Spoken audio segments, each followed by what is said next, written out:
Quinta-feira, 21 de abril. Leitura do Evangelho segundo Lucas, capítulo 24, versículos de 35 a 48. Naquele tempo, os discípulos contaram o que tinha acontecido pelo caminho e como o haviam reconhecido quando ele partiu o pão. Os 2 discípulos ainda estavam falando quando Jesus se apresentou no meio deles e lhes disse: "Paz para vocês." Eles ficaram espantados e cheios de medo, pensando estar vendo um espírito. Jesus lhes perguntou: "Por que vocês estão perturbados? E por que surgem dúvidas no coração de vocês? Vejam minhas mãos e meus pés, sou eu mesmo.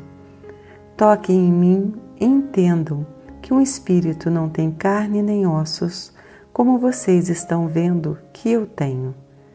Dizendo isso, mostrou para eles as mãos e os pés, mas eles ainda não acreditavam por causa da alegria e porque estavam assustados. Então, Jesus lhes disse: "Vocês têm alguma coisa para comer?" Ofereceram-lhe um pedaço de peixe assado. Ele o pegou e comeu diante deles.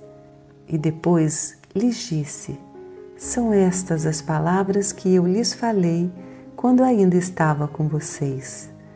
Tinha de se cumprir tudo o que sobre mim está escrito na lei de Moisés, nos profetas e nos salmos." Então, abriu a inteligência deles para que compreendessem as Escrituras. E lhes disse: "Assim está escrito que o Messias tinha de sofrer e ressuscitar dos mortos no 3º dia, e que em seu nome fosse anunciado o arrependimento para o perdão dos pecados a todas as nações, começando por Jerusalém. Vocês são testemunhas disso." Comentário: a paixão e a morte conduziram Jesus à ressurreição. Agora, depois de ter estado em Emaús com 2 discípulos, o resultado aparece no local onde os demais discípulos estão reunidos. Percebemos no texto uma grande mistura de sentimentos, sensações e percepções. Afinal, o evento que eles estão testemunhando é novidade absoluta. O que vivem não é algo que seja de fácil compreensão.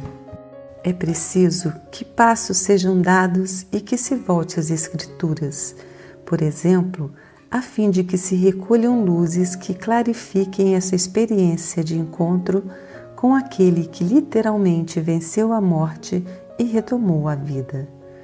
A experiência vivida pelos discípulos de Jesus é, de algum modo, a nossa experiência diante da ressurreição do Filho de Deus e de muitas realidades que nos desafiam a perceber que a vida tem a última palavra. Somos, como diz o final do texto, testemunhas de um novo tempo, tempo de graça. Oração. Ó Cristo, apareces aos discípulos com as marcas do crucificado e lhes recordas que o Messias tinha de sofrer e que, em seu nome, fosse anunciado o arrependimento dos pecados a todas as nações. Amém.